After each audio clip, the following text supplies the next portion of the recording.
Went with him and with Chris Cutler on drums, and we were playing Freeform. Anyway, this is called a Brainville gig in Tel Aviv. 3:30 a.m. October the 6th. We touched down in Tel Aviv. Bassist Hugh Hopper, drummer Chris Cutlery, and I. Our band is called Brainville. Brainville. Actually, you know, that's because of Sun Ra. Sun Ra had a song called Brainville. We walked along safari from plane to immigration. Everyone is visibly Jewish but us. The Hasidics, pale as manuscript, under jet black hats. Americans chewing gum too loud for their squeaky sneakers. Chicks are princesses with swarthy bankers, and always those honey-skinned, dark-haired, ravishing Israeli women. The young ones look so lean and muscular. National service does this. We must not fail the goal of my motherland, I hear them cry, and I wonder if their ancient Russian aunties are stirring in their childhoods, murmuring, never trust a Gentile. In the giant terminals reflective walls, I glimpse my family nose in profile. That's a fine Jewish nose, says Hugh. Actually, it's a Sheffield nose, but still. We stroll along Kafka's glass Castleworth corridors and out into the foyer. A gigantic glass dome with a huge phallic fountain of foam in its centrepiece. That's the Israeli airport when you arrive there.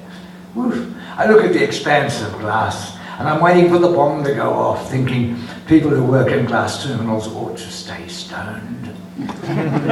Immigration and customs melt before us. No resistance, amazing. No questions, it's eerie.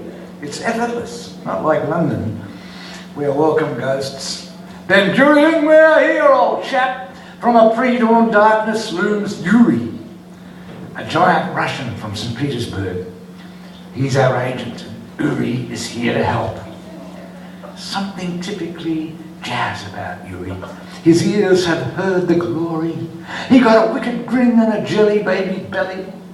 We are reassured he has obviously never seen military service. Apparently to him we are superstars of the British Underground. Right. I wonder if he means the Camden Town Underground. The hotel is a 2-star hotel with dodgy bedding and jaded carpet. 2-star superstars? I wonder. 10 hours later at 4 p.m. we meet him in the lobby. It's crowded with mafioso. Outside the hotel, soldiers with guns. A gaggle of midnight cowboys with mirror shades have arrived in a bus. Much nervous machismo and menace. The boys have got their toys. Anything could happen. Nobody seems to care. The Israelis look like the Palestinians look like the Israelis. You tell me the difference, I say to you. Yuri hails a cab. The Israelis, they are worried to death, says the Palestinian taxi driver. He quotes Iran's mad new president, Mahmoud Ahmadinejad, saying, Israel will soon be history. Iran's fearless leader warns that French, German, English, Swiss, even Australian fingers caught in the Israeli till will get burned as well. Yuri smiles tolerantly. He's not worried. In the streets it's all run-down Bauhaus cubism and a ragged realism that is never very far from the beach. Want to go for a swim? No sharks, just torpedoes. Back in town, it's a weary, worldly mix of trendy old school and scruffy. Shoulder to shoulder, lust to dust, lovers and traders, hippies and hunters, assassins and arseholes, right wing and left wing, coexisting in total opposition all the time. Everything is up for discussion. Nothing too sacred or too painful. They are all from the one huge, squabbling family. This one single tribe where everyone's related to everyone else. If not, you better start feeling guilty. Because uptown, it's all Mediterranean sweaty. Late afternoon falafel and roasted nuts, blue fumes under blue sky, and consumer heaven's got chipped paintwork. Yuri finds a restaurant at the wharves. Fish with a strange name and very bad Maccabi beer.